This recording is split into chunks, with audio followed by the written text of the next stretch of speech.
ഐസയ്യാ 43:4. നീ എനിക്ക് വിലപ്പെട്ടവനും പറഞ്ഞേ, നീ എനിക്ക് വിലപ്പെട്ടവനും ബഹുമാന്യനും പ്രിയങ്കരനും ആയതുകൊണ്ട് നിനക്ക് പകരമായി മനുഷ്യരെയും നിന്റെ ജീവന് പകരമായി ജനതകളെയും ഞാൻ നൽകുന്നു. ഭയപ്പെടേണ്ട, ഞാൻ നിന്നിലൂടെ നിന്റെ കൂടെ ഉണ്ട്. ഈ ബോധം എപ്പോഴും ഉണ്ടാകണം. ഒരു സാധനം അല്പം ലാഗ് ചെയ്ത, അല്പം ഗ്യാപ്പ് വന്നാൽ you must filled with proclaim the faith, you must filled with the prayer. ആ സ്ഥലത്തെല്ലാം നീ പ്രാർത്ഥന കൊണ്ട് ഫില്ല് ചെയ്യണം. എന്താ കാരണം? നീ പറയണം, കർത്താവേ, നിൻ്റെ സമയം, നീ എനിക്ക് കൽപ്പിച്ച് നൽകുന്ന സമയത്തെ ഞാൻ എൻ്റെ പ്രത്യാശ കൊണ്ട് വിശുദ്ധീകരിക്കുന്നു എന്ന് പറഞ്ഞ്, കർത്താവേ, നീ എനിക്ക് കൽപ്പിച്ചു നൽകുന്ന സമയത്തെ ഞാൻ എൻ്റെ വിശ്വാസം പ്രഖ്യാപിച്ചുകൊണ്ട് വിശുദ്ധീകരിക്കുന്നു. ദൈവത്തിലെ എനിക്കും നിനക്കും ദൈവത്തിനും ഇടയിൽ ചെയ്യാവുന്ന ഒരേ ഒരു കാര്യം എന്താണ്? വിശുദ്ധീകരണമാണ്. വിശുദ്ധീകരണം എന്ന് പറയുന്നത് പാപം ചെയ്യാതിരിക്കുന്ന അവസ്ഥയല്ല. നിൻ്റെ സാഹചര്യങ്ങളെ ദൈവത്തിന് വിശ്വാസം കൊണ്ട് ഏൽപ്പിക്കലാണ്. വിശുദ്ധി എന്ന് പറയുന്നത് പാപം ചെയ്യാതിരിക്കുന്ന അവസ്ഥ മാത്രമല്ല, പുണ്യം ചെയ്യുന്ന അവസ്ഥ മാത്രമല്ല, മറിച്ച് നിൻ്റെ സാഹചര്യങ്ങളെ, നിൻ്റെ ആശങ്കകളെ എല്ലാം ആത്മാഭിഷേകത്തിലെ ദൈവത്തിൻ്റെ നാമത്തിലെ അതിനു വേണ്ടി വിശ്വാസം പ്രഖ്യാപിച്ച് കാത്തിരിക്കുന്നതും നിന്റെ വിശുദ്ധീകരണത്തിൻ്റെ നടപടിക്രമത്തിൻ്റെ ഭാഗമാണ്. കൈയിടിച്ച് കിടത്താൻ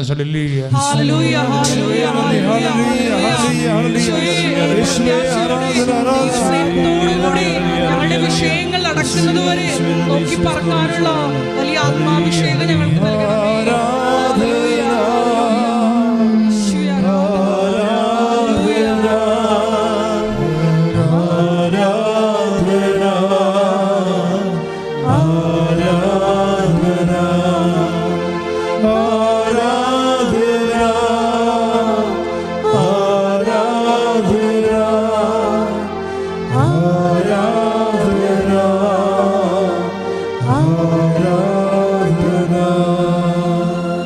ജോസഫിൻ്റെത് ഒരു ഫോർമേഷനാണ് അവിടെ നടക്കുന്നത്. അതായത് പൂർണ്ണമായി ദൈവത്തിൽ നമ്മൾ ആശ്രയിക്കും വരെ ഈ ഫോർമേഷൻ നടന്നുകൊണ്ടേയിരിക്കും. ഇപ്പോൾ എന്നെ സംഭവിച്ചിരിക്കണത്, അവന് പ്രാർത്ഥന കുറഞ്ഞു. എന്താ കാര്യം? എൻ്റെ കൈ ഒടിഞ്ഞില്ലേ? കാനഡ സ്വപ്നം, കനേഡിയൻ സ്വപ്നമൊക്കെ പൊരിഞ്ഞു, കൈയൊക്കെ ഒടിഞ്ഞു. കൈ ഒടിഞ്ഞു. പിന്നീട് എന്താ പറ്റിയത്? കൈ ഉയർത്താൻ പറ്റിയില്ല. പിന്നീട് കൈ പഴുത്തു, അകത്ത് കിടന്ന് ഇരുമ്പ് റോഡ് പഴുത്തു. അപ്പം നീരായി കാല്. ചെറുപ്പക്കാരൻ ഡിസ്ഫിഗറായിപ്പോയി. നമ്മുടെ ലക്ഷണം നീര് കയറുമ്പോൾ ലക്ഷണം മാറത്തില്ലേ? അല്ലേ? അപ്പം മാറും. അപ്പം അതനുസരിച്ചിട്ട് അവൻ്റെ ഫെയ്ത്തും ഒക്കെ ഇങ്ങനെ ചീർക്കാൻ തുടങ്ങി. പക്ഷേ ഈ ഫെയ്ത്ത് ചീർക്കുമ്പോഴും ക്രിസ്തു ജോസഫ് ഒരു കാര്യം ചെയ്യും. ഉടമ്പടി ധ്യാനം കൂടിക്കൊണ്ടിരിക്കും. ഒരു പിടി അത് ഇപ്പം എന്നെ സംഭവിച്ചിരിക്കുന്നത് 1 by 1 ട്രാജഡിയാണ്. ഇങ്ങനെ ട്രാജഡി 1 by 1 ആയിട്ട് സംഭവിക്കുമ്പോഴും ഉടമ്പടി ധ്യാനം ഇവൻ കൂടിക്കൊണ്ടേയിരിക്കും. എന്താ കാര്യം? എന്തൊക്കെ എൻ്റെ ജീവിതത്തിൽ സംഭവിച്ചാലും കർത്താവ് എന്നെ ടോട്ടലായിട്ട് കൈവിടത്തില്ല. എപ്പോഴും കർത്താവ് എന്നെ ഏറ്റെടുക്കും. കാത്തിരിക്കുകയാണ്. അത് ഭയങ്കര സാക്ഷ്യമാണത്. പക്ഷെ ആൾക്കാർക്ക് ആ സാക്ഷ്യം മനസ്സിലേലും തോന്നുന്നത്. പക്ഷെ അത് ഭയങ്കര സാക്ഷ്യമാണ്. നമ്മൾ സാധാരണ സാക്ഷ്യത്തെക്കാളത്തൊരു ക്വാളിറ്റീസുള്ള സാക്ഷിയാണ്. എന്താ പ്രശ്നം വെച്ച് കഴിഞ്ഞാൽ, അതിനുശേഷം ഇവൻ്റെ കൈ രണ്ടാമത് റീഓപ്പൺ ചെയ്യും. ഒടിഞ്ഞുപോയ കൈ, അകത്ത് ഇരുമ്പ് റോഡ് പൊട്ടിയില്ലേ, അത് റീഓപ്പൺ ചെയ്യും. റീഓപ്പൺ ചെയ്ത് വീണ്ടും അത് പൊറുക്കും. ഇപ്പോൾ 2 വർഷം വെറുതെ പോവുകയാണ്. 2 വർഷം വെറുതെ പോവുകയാണ്.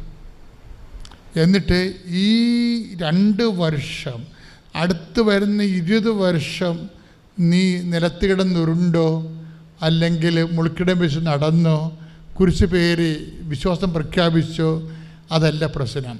ഈ ദൈവത്തെ നേരെ പിടുത്തം കിട്ടാത്ത ഈ 2 വർഷം നീ എന്ത് ചെയ്തു എന്ന പ്രശ്നം. അതാണ് നിൻ്റെ വിശ്വാസ പ്രഖ്യാപനം എന്ന് പറയുന്നത്. ഇതൊരു 50 മാർക്കിൻ്റെ ക്വസ്റ്റ്യനാണ്.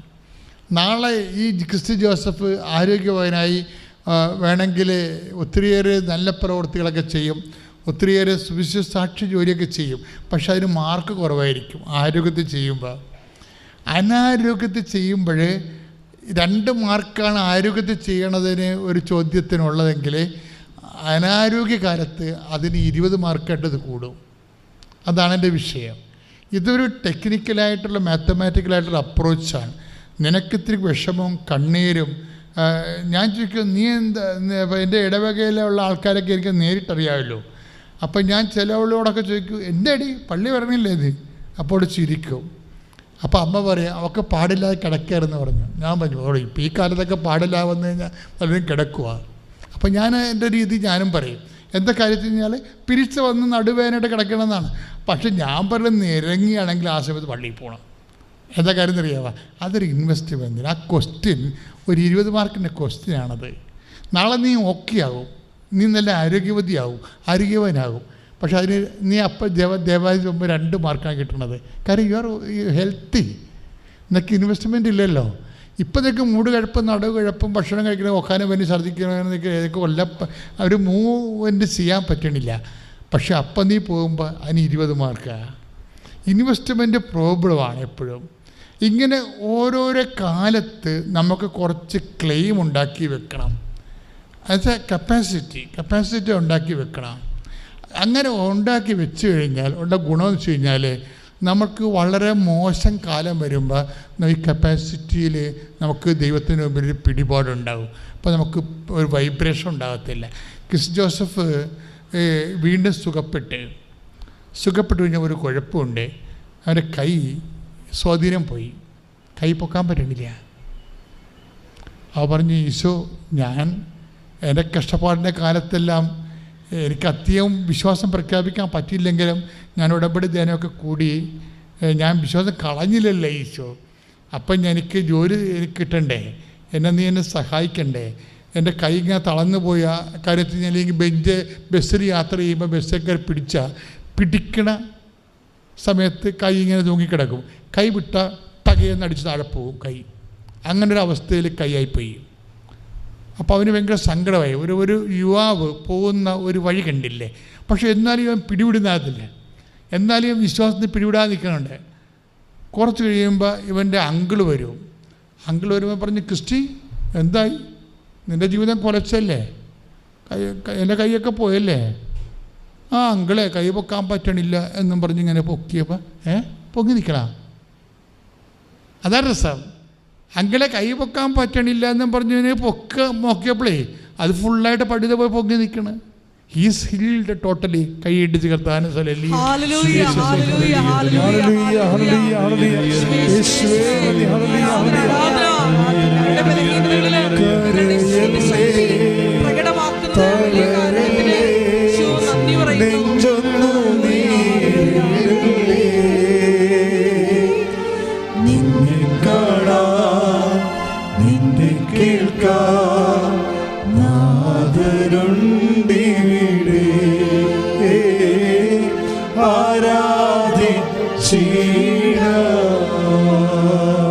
ഇത് രണ്ടാമത് ഓപ്പറേറ്റ് ചെയ്തിട്ടോ അവൻ്റെ കൈയുടെ സ്വാധീനം പോയല്ലോ. അതെന്താ സംഭവിച്ചാൽ എന്നിട്ട് കർത്താവ് മനഃപൂർവ്വം ഇവന് സ്വാധീനം വെച്ച് കൊടുത്തതാണ്, ഇവൻ നനച്ചറിയാത്ത സമയത്ത്. ഇതാണ് മെറിറ്റല്ല, ഗ്രേസാണിത്. Not by merit. വൈദ്യശാസ്ത്രപരമായിട്ട് മെറിറ്റില്ല. കൈക്ക് 2 റോഡിട്ടപ്പോൾ സ്വാധീനം പോയി. പക്ഷെ പിന്നെ എന്താ വർക്ക് ചെയ്തിരിക്കണത്? ഇവൻ എന്നിട്ടും വിശ്വാസത്തിന് പിടിവിടാതെ നിൽക്കുകയാണ്. ഒരു പക്ഷേ ഈ കാലത്ത് ഏറ്റവും നല്ല ചെറുപ്പക്കാരുടെ സാക്ഷ്യങ്ങളൊന്നാണത്. കാര്യം എന്താണ്? വേദനയുടെ കാലത്തും വിശ്വാസത്തിൽ പിടിവിടാതെ നിൽക്കുന്നത്. ഇത് പക്ഷേ എനിക്ക് ഭയങ്കരമായിട്ട് ഇഷ്ടപ്പെട്ടു. കാര്യം വെച്ച് കഴിഞ്ഞാൽ ദൈവം നമ്മൾ അവിശ്വസ്തരായാൽ പോലും ദൈവം വിശ്വസ്തനായിരിക്കും. അതുകൊണ്ട് നിൻ്റെ ഉടമ്പടിയിൽ എപ്പോഴായാലും നിൻ്റെ കാര്യങ്ങൾക്ക് തീരുമാനം ഉണ്ടായിരിക്കും. പക്ഷേ അച്ഛൻ്റെ അഭിപ്രായം നിങ്ങളായിട്ട് പിടിവിടരുത്. ഇത്തിരി മോശമൊക്കെ സംഭവിച്ചാലും കാര്യം ദൈവം മെരിറ്റിൽ നിന്ന് മാറ്റണതാണ്. മെരിറ്റിൽ നിന്ന് മാറ്റിയിട്ട് ദൈവത്തിൻ്റെത് മാത്രമാക്കി ഗ്രേസിലേക്ക് വരികയാണ്. അതെന്താ അങ്ങനെ പറയണമെന്നറിയാവോ? ഒരു രസകരമായ സംഭവം ബൈബിളിലുണ്ട്. അമ്മയ്ക്കും ഇതിലൂടെ കിട്ടിയ ദൈവാനുഗ്രഹങ്ങളെ പറ്റി പറയാനുണ്ട്, അമ്മയ്ക്ക് കൊടുക്കും. എൻ്റെ പേര് റാണി സെബാസ്റ്റ്യൻ.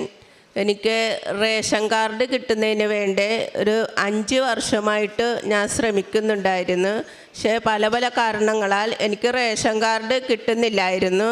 ഞാൻ ഉടമ്പടി പുതുക്കിയപ്പോൾ ഉടമ്പടിയിൽ വെച്ചതിൻ്റെ ഫലമായിട്ട് ഒരു ദിവസം എന്ന് പറയാനും പറ്റത്തില്ല, വെറും 2 മണിക്കൂർ കൊണ്ട് എൻ്റെ റേഷൻ കാർഡ് എനിക്ക് സ്വന്തമായിട്ട് കിട്ടി. പിന്നെ എൻ്റെ മൂത്ത മോളുടെ പ്രസവത്തിൻ്റെ സമയത്ത് അവൾക്ക് ഓപ്പറേഷൻ വേണം, ബ്ലഡ് ഇല്ല എന്നൊക്കെ പറഞ്ഞ സമയത്ത് മാതാവിനോട് ഞാൻ പ്രാർത്ഥിച്ചതിൻ്റെ ഫലമായിട്ട് യാതൊരുവിധ കുഴപ്പം കൂടാതെ സുഖപ്രസവവും ഞങ്ങൾ ആഗ്രഹിച്ചതുപോലെ ഒരു പെൺകുഞ്ഞിനെയും തന്നെ മാതാവ് അനുഗ്രഹിച്ചു. പിന്നെ ഞാൻ പല പ്രാവശ്യം മാതാവിനെ സ്വപ്നത്തിൽ കണ്ടിട്ടുണ്ട്. ഓപ്പറേഷൻ കഴിഞ്ഞ് വീട്ടിൽ വന്ന ദിവസം തന്നെ അന്ന് വെളുപ്പിന് 3 മണിക്ക് ഞാൻ തുമ്പോളി മാതാവാണോ വേളാങ്കണ്ണി മാതാവാണോ എന്ന് എനിക്കറിയില്ല, എൻ്റെ ജനലിൻ്റെ സൈഡിൽ വന്ന് നിൽക്കുകയും അന്ന് തന്നെ വെളുപ്പിനു ഈ അൾത്താരയിലിരിക്കുന്ന ഈ സഞ്ചാരി മാതാവ് വന്നു എൻ്റെ അടുത്ത് നിൽക്കുകയും ചെയ്തു. പിറ്റേ ദിവസം ഈ അൾത്താരയിൽ നിൽക്കുന്ന അതേ വേഷത്തിൽ തന്നെ ജോസപ്പച്ചൻ വന്നു എൻ്റെ തലയ്ക്ക് പിടിച്ച് പ്രാർത്ഥിക്കുന്നതായിട്ടും ഞാൻ സ്വപ്നം കണ്ടു.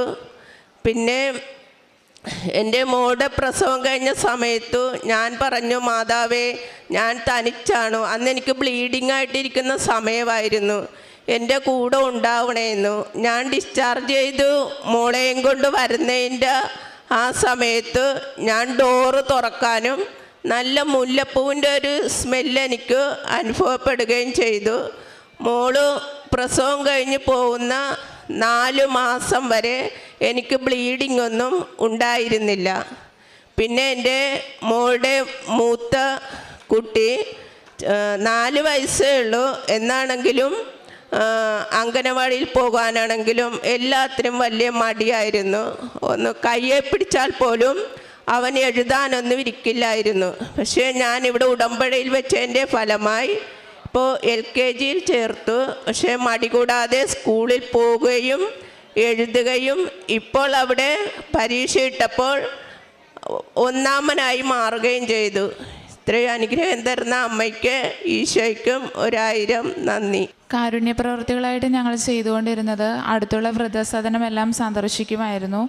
പിന്നെ എല്ലാ മാസവും 2 ദിവസമെങ്കിലും ഞാനും അമ്മയും കൂടെ ഞങ്ങളെക്കൊണ്ട് പറ്റാവുന്ന രീതിയിൽ പൊതിച്ചോറ് കൊണ്ടുപോയി മെഡിക്കൽ കോളേജിൽ കൊടുക്കുമായിരുന്നു.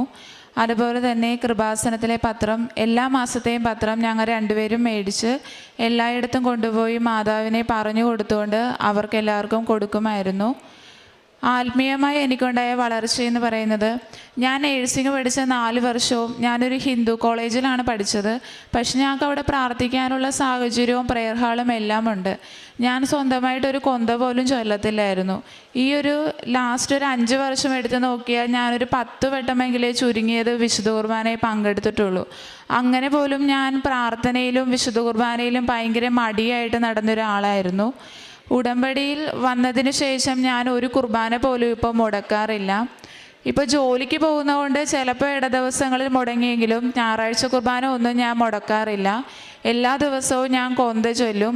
എനിക്കിപ്പോൾ എല്ലാ രഹസ്യങ്ങളും കാണാതെ അറിയാം. അതുപോലെ തന്നെ ഞാൻ ബൈബിൾ വായിക്കും.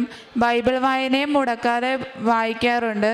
എല്ലാ ദിവസവും എപ്പോഴും എൻ്റെ കയ്യിൽ കൊന്തയുണ്ടാവും. ഞാൻ മാതാവിനോട് പ്രാർത്ഥിച്ചുകൊണ്ടാണ് എപ്പോഴും നടക്കുന്നത്. എനിക്ക് ഉടമ്പടി എടുത്തത് കൊണ്ടുണ്ടായ ഏറ്റവും വലിയൊരു അനുഗ്രഹമാണത്.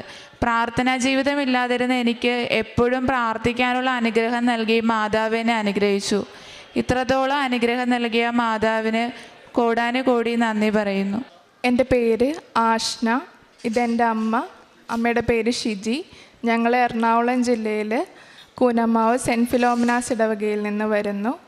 ഞാനിവിടെ ആദ്യമായിട്ട് വരുന്നത് 2018 എൻ്റെ ആൻറ്റിയൊക്കെ പറഞ്ഞിട്ടാണ് ഞാൻ ആദ്യമായിട്ട് കൃപാസനത്തിനെ പറ്റി അറിയുന്നത്. ആ സമയത്ത് വന്നപ്പോൾ എൻ്റെ അമ്മ ഉടമ്പടി എടുത്തിട്ടുണ്ടായിരുന്നു. അന്നൊരു ഇവിടെ വന്ന് ധ്യാനം കൂടണമായിരുന്നു ആ സമയത്ത്. അപ്പോൾ ഒരു 2-3 തവണ ഞാനിവിടെ എൻ്റെ കുടുംബമായിട്ട് വന്ന് ധ്യാനം കൂടിയിട്ടുണ്ട്. അതിന് ശേഷം പിന്നെ എനിക്കിങ്ങോട്ട് വരാൻ പറ്റിയിട്ടില്ല. പ്രളയമൊക്കെ കഴിഞ്ഞതിന് ശേഷം പിന്നെ കുറേ നാൾ ഞാൻ ഇങ്ങോട്ട് വന്നിട്ടില്ല. പക്ഷേ എനിക്ക് ആ ഒരു സമയം മുതൽ മാതാവിൻ്റെ അനുഗ്രഹം എപ്പോഴും കൂടി ഉണ്ടായിരുന്നു.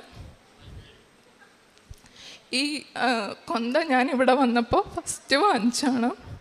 എനിക്ക് ആ സമയത്ത് ആണ് +2 കഴിഞ്ഞിട്ട് എന്തിനു പോകണമെന്ന് ഒരു ഐഡിയ ഇല്ലായിരുന്നു.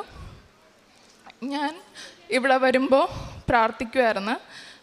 അങ്ങനെ എനിക്ക് എൻജിനീയറിങ്ങിന് അഡ്മിഷൻ കിട്ടി. ഞാൻ എൻട്രൻസ് എഴുതിയിട്ടുണ്ടായിരുന്നു. ഞാൻ ഒട്ടും പ്രതീക്ഷിച്ചതല്ല എനിക്ക് അഡ്മിഷൻ കിട്ടുമെന്ന്. ഞാൻ എൻജിനീയറിങ് ഫീൽഡിലേക്ക് ഒട്ടും പോകുമെന്ന് തന്നെ വിചാരിച്ചൊരു വ്യക്തിയല്ല. എനിക്ക് മാതാവ് തന്നത് ആ ഒരു ഫീൽഡായിരുന്നു. അങ്ങനെ ഞാൻ എൻജിനീയറിങ്ങിന് അഡ്മിഷൻ എടുത്ത് എനിക്ക് ഇടുക്കിയിലായിരുന്നു അഡ്മിഷൻ കിട്ടിയത്. ഞാൻ അവിടെ പോയി 2018 ആ സമയത്ത് പ്രളയം വന്ന സമയത്ത് ഞാൻ കോളേജിലായിരുന്നു. എന്നാലും മാതാവിൻ്റെ ഒരു സംരക്ഷണം എൻ്റെ കൂടെ എപ്പോഴും ഉണ്ടായിരുന്നു. അത് എനിക്ക് അപ്പോഴൊന്നും മനസ്സിലായില്ലെങ്കിലും പിന്നീട് എനിക്കത് ഒരുപാട് മനസ്സിലായിട്ടുണ്ട്. മാതാവിൻ്റെ ഈ കൊന്ത എൻ്റെ കൂടെ എപ്പോഴും ഉണ്ടായിരുന്നു. ഞാൻ അങ്ങനെ അധികം പ്രാർത്ഥിക്കുന്ന വ്യക്തിയൊന്നും ആയിരുന്നില്ല. എന്നാലും ഈ കൊന്ത ഞാൻ വാങ്ങിച്ചതിന് ശേഷം ഞാൻ എപ്പോഴും എൻ്റെ കയ്യിൽ ഇത് കരുതുമായിരുന്നു. ഞാൻ എപ്പോഴും കൊന്ത ചൊല്ലും, അങ്ങനെയൊക്കെയായിരുന്നു. അങ്ങനെ ഞാൻ എൻജിനീയറിങ്ങിന് ആ പ്രളയത്തിൻ്റെ സമയത്ത് ഞാൻ വീട്ടിൽ വന്ന് എൻ്റെ വീടിൻ്റെ ഒരു 2 കിലോമീറ്റർ അടുത്തൊരു പുഴയൊക്കെ ഉണ്ട്. എന്നാലും എൻ്റെ വീട്ടിൽ ആ സമയത്ത് വെള്ളം കയറിയില്ല. അത് ഒരു വലിയൊരു അനുഗ്രഹമായിരുന്നു. അതെല്ലാം കഴിഞ്ഞ് ഞാൻ എൻജിനീയറിങ് 2022 പാസ് ഔട്ട് ആവുന്നത്. പക്ഷേ കൊറോണയുടെ സമയത്ത് ഞാൻ 3rd ഇയർ ആയിരുന്ന സമയത്ത് എനിക്ക് കുറച്ച് സപ്ലി വന്നിട്ടുണ്ടായിരുന്നു. എൻ്റെ അശ്രദ്ധ കൊണ്ട് തന്നെ വന്നതാണ്. ആ സമയത്ത് ഞാൻ വലിയ കാര്യമായിട്ട് പഠിക്കാതിരുന്നത് കൊണ്ട് തന്നെ വന്നതാണെന്ന് ഞാൻ പൂർണ്ണമായിട്ടും വിശ്വസിക്കുന്നു. പക്ഷേ അതിന് ശേഷം ഞാൻ സപ്ലികൾ ഒന്നുകൂടെ ഞാൻ എഴുതി, ഒരു അറ്റംപ്റ്റ് എഴുതിയപ്പോൾ എൻ്റെ വിചാരം അടുത്ത അറ്റംപ്റ്റിൽ എനിക്ക് കിട്ടും, ഞാൻ പാസ്സാവും എന്നുള്ളൊരു കോൺഫിഡൻസ് എനിക്കുണ്ടായിരുന്നു. അത് പക്ഷേ എനിക്ക് കിട്ടിയില്ല. എനിക്ക് ആകെ ഒരു വിഷയം മാത്രമാണ് കിട്ടിയത്. ഞാൻ റീവാലുവേഷൻ വെച്ചിട്ട് പോലും എനിക്ക് ആകെ ഒരു വിഷയമാണ് കിട്ടിയത്. അപ്പോൾ എൻ്റെ ആഗ്രഹം എന്ന് വെച്ച് കഴിഞ്ഞാൽ പാസ് ഔട്ട് ആകുമ്പോൾ എല്ലാ പേപ്പറും കിട്ടണം എന്നായിരുന്നു. പക്ഷേ അതെനിക്ക് കിട്ടിയില്ല. അപ്പോൾ എനിക്ക് ഭയങ്കര സങ്കടമായിരുന്നു. കാരണം വീണ്ടും 1 വർഷം കൂടെ ഞാൻ അതിന് വേണ്ടിയിട്ട് ഇൻവെസ്റ്റ് ചെയ്യണം, ഞാൻ ഇനി എന്ത് ചെയ്യുമെന്ന് എനിക്ക് ഭയങ്കര സങ്കടമായിരുന്നു. ആ സമയത്താണ് എൻ്റെ പപ്പ പറഞ്ഞത് ഇവിടെ വന്ന് ഉടമ്പടി എടുക്കുക. സത്യം പറഞ്ഞാൽ എൻ്റെ പപ്പ നിർബന്ധിച്ചിട്ടാണ് ഞാൻ ഇവിടെ വന്ന് ഉടമ്പടി എടുക്കുന്നത്. ആ സമയത്ത് ഞാൻ ഉടമ്പടി എടുത്ത് ആദ്യം എനിക്ക് വലിയ ഐഡിയ ഒന്നും ഉണ്ടായിരുന്നില്ല ഇതെങ്ങനെ ചെയ്യും, എന്ത് ചെയ്യാൻ.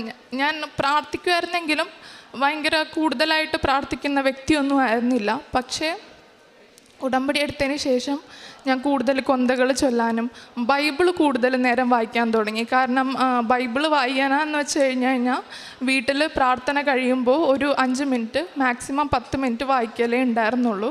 അതിനുശേഷം എനിക്ക് ബൈബിൾ ഒരുപാട് നേരം വായിക്കാനുള്ള അനുഗ്രഹം കിട്ടി.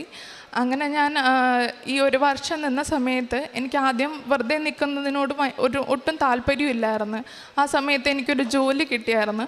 ആ ജോലിയുടെ ഇൻ്റർവ്യൂവിന് ഞാൻ പോകുന്ന സമയത്ത് എനിക്ക് എടപ്പള്ളി ജംഗ്ഷനിൽ വെച്ചിട്ട് ഒരു ആക്സിഡൻ്റ് ഉണ്ടായി. ആക്സിഡൻ്റ് എന്ന് പറഞ്ഞു കഴിഞ്ഞാൽ എൻ്റെ സ്കൂട്ടിയുടെ ഫ്രണ്ട് ഭാഗം ഫുള്ള് തകർന്നു പോയിട്ട് പക്ഷേ എനിക്ക് മാത്രം ഒന്നും പറ്റിയില്ല. ഞാൻ ആ വഴിയുടെ ഡിവൈഡറിലേക്ക് തെറിച്ച് വീണ് ആ ഡിവൈഡറിൽ നിന്ന് എനിക്കങ്ങനെ തെറിച്ച് വീണ് തെന്നിപ്പോകാനുള്ള അത്രയും സ്ഥലമൊന്നും അവിടെ ഇല്ല. അവിടെ പുല്ലാണ്. പക്ഷേ എനിക്കൊന്നും പറ്റില്ല. ഹെൽമെറ്റ് വെച്ചിട്ടുണ്ടായിരുന്നു ഞാൻ.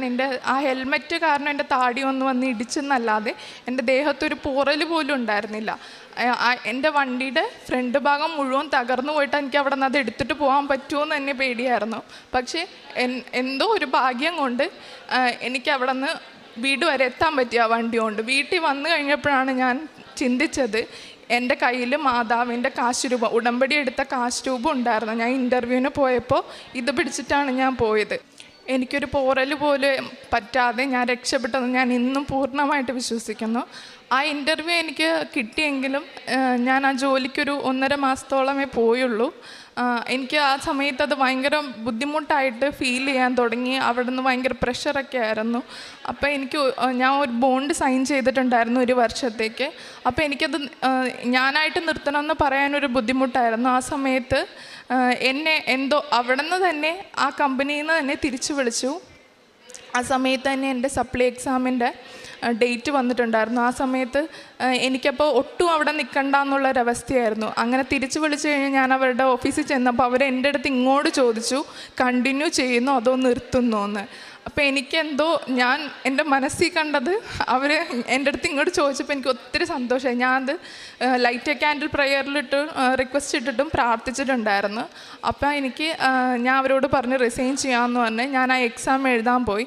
ആ എക്സാം എഴുതാൻ പോയിട്ടാണെങ്കിൽ എനിക്ക് വീട്ടിലിരുന്നിട്ട് ഒട്ടും പഠിക്കാൻ പറ്റുന്നില്ലായിരുന്നു. ഞാൻ ഹോസ്റ്റലിൽ നിന്നാണ് അവിടെ 4 വർഷം എൻജിനീയറിങ് പഠിച്ചത്. അപ്പം ഞാൻ 2 ദിവസം മുന്നേ ഹോസ്റ്റലിലേക്ക് പോയി.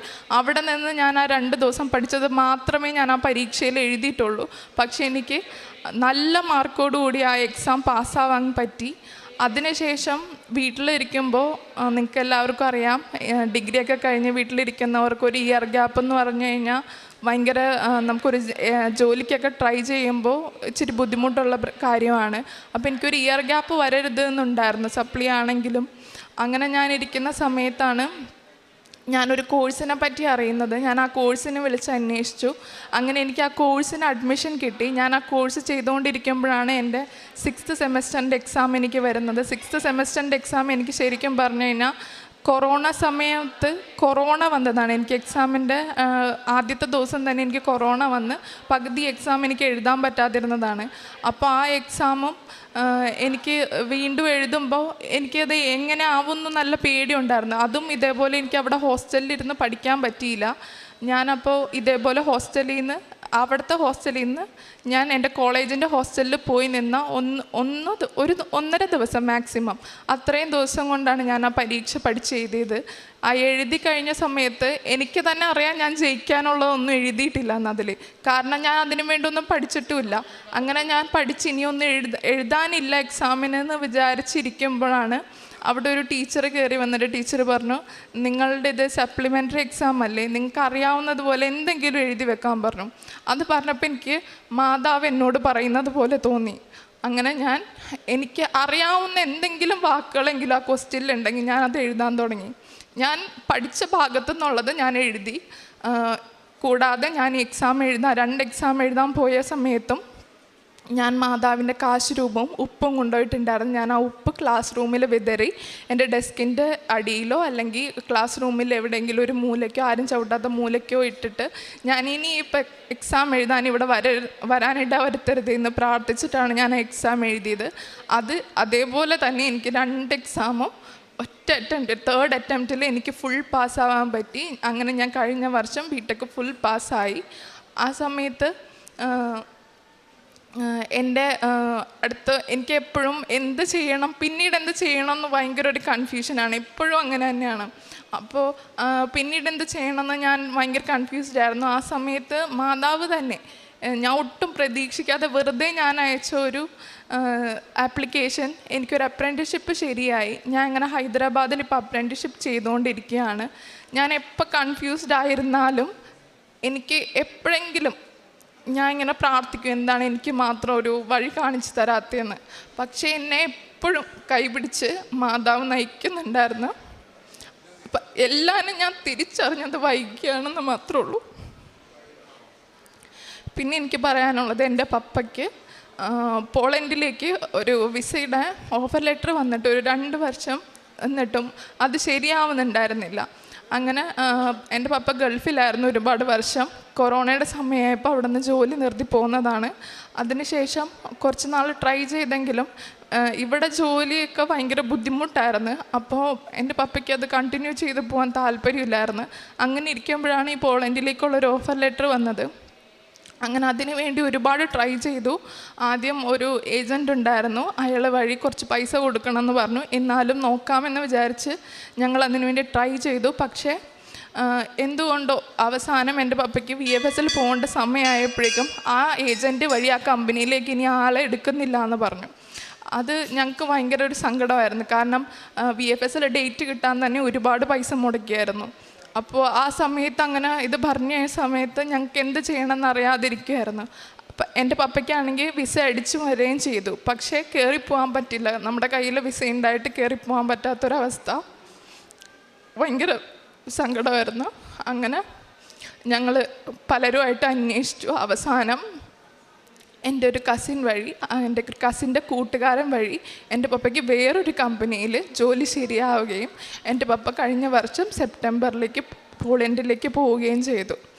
അത് എൻ്റെ പപ്പ ഇവിടെ എപ്പോഴും എന്തൊരു തടസ്സം വരുമ്പോഴും ഇവിടെ മാതാവിൻ്റെ സന്നിധിയിൽ വന്ന് പ്രാർത്ഥിക്കും. മാതാവിനെ മുറുക്കെ പിടിച്ചിട്ടാണ് എൻ്റെ പപ്പയ്ക്ക് വിസ കിട്ടിയതും പോകാൻ പറ്റിയതും എല്ലാനും. ആദ്യം പൈസ കൊടുത്ത് പോകണം എന്ന് പറഞ്ഞ സ്ഥാനത്ത് ഒരു ചിലവുമില്ലാതെ ടിക്കറ്റ് കാശ് മാത്രം മുടക്കി എൻ്റെ പപ്പ പോളണ്ടിലേക്ക് പോയി. പിന്നീട് എനിക്ക് പറയാനുള്ള സാക്ഷ്യം, എൻ്റെ അപ്പാപ്പന് ദേഹം മുഴുവനും ചൊറിഞ്ഞു പൊട്ടുന്നൊരു അസുഖം ഉണ്ടായിരുന്നു. ഷുഗറുള്ള വ്യക്തിയാണ്. അപ്പോൾ ഒരുപാട് വർഷങ്ങളായിട്ടുണ്ടായിരുന്നതാണ്. ഞാൻ ചെറുപ്പം മുതലേ കാണുന്നതാണ്. അപ്പോൾ ഞാൻ ഇവിടെ വന്ന് ഉടമ്പടി എടുത്ത സമയത്ത് അതൊരു നിയോഗമായിട്ട് വെച്ചിട്ടുണ്ടായിരുന്നു. ഇവിടെ നിന്ന് ഞാൻ അപ്പാപ്പനൊക്കെ ഞങ്ങളുടെ കൂടെ അല്ല താമസിക്കുന്നത്. അപ്പം ഞാൻ ഇവിടെ നിന്ന് പോയി കഴിഞ്ഞപ്പോൾ ആദ്യം തന്നെ അപ്പാപ്പൻ്റെയൊക്കെ അടുത്ത് പോയിട്ട് അപ്പച്ചൻ്റെ മേത്ത് ഈ തൈലം വെച്ചിട്ട്, ഉടമ്പടി തൈലം വെച്ചിട്ട് കുരിശ് വരച്ച് ഞാൻ പ്രാർത്ഥിച്ചു. അതിനുശേഷം ഇപ്പം അപ്പച്ചൻ ആ അസുഖം പൂർണ്ണമായിട്ടും സുഖപ്പെട്ടു. മാതാവിൻ്റെ അനുഗ്രഹം കൊണ്ട് മാത്രമാണ് അത് സംഭവിച്ചതെന്ന് ഞാൻ പൂർണ്ണമായിട്ടും വിശ്വസിക്കുന്നു.